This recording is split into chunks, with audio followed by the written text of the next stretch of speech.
As residents in Far North Queensland undertake the massive clean-up operation in the wake of recent flooding, Queensland Health officials are asking residents to remain mindful about the spread of airborne disease. With so much water still in the area, a boom in the mosquito population is likely to see an increase in transmissions over the summer holidays. Joining me live is Senior Researcher at the Berghofer Medical Research Institute, Dr. Brian Johnson. Hello to you, Doctor. Tell me, what do you expect in terms of the mosquito population after all of this rain up north? Well, following any of these major flooding events, heavy rain events, we always expect a significant uptick in mosquito populations. So residents should expect within the next week or two to have a lot more mosquitoes than they're used to.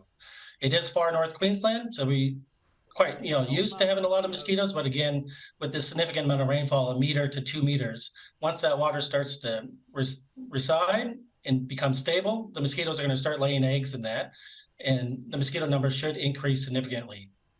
So what's the message to locals on the ground to protect themselves up there? It's the real simple basics that we always reiterate to the public. So be aware when mosquitoes are most active. So these would be, the early mornings hours and early morning hours, and then the early evening hours. So dawn and dusk. And then if you can, it's long sleeves, long pants, and use of repellents.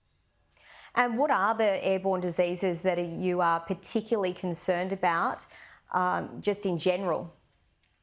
Well, the primary one is rotavirus, which is Australia's most abundant mosquito-borne virus. So we average about 5,000 cases a year. Queensland always gets more than everyone else.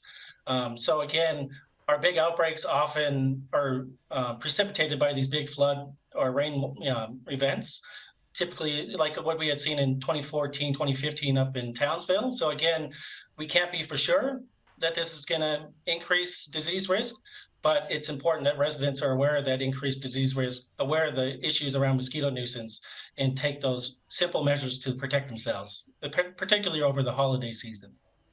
And how does surveillance work in terms of, monitoring the mosquito population?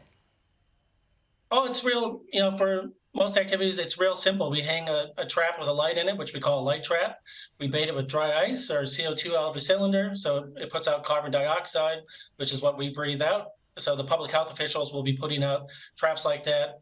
They put them out in the evening, collect them in the morning, and then they'll count or weigh the mosquitoes to get those abundances on the mosquito population.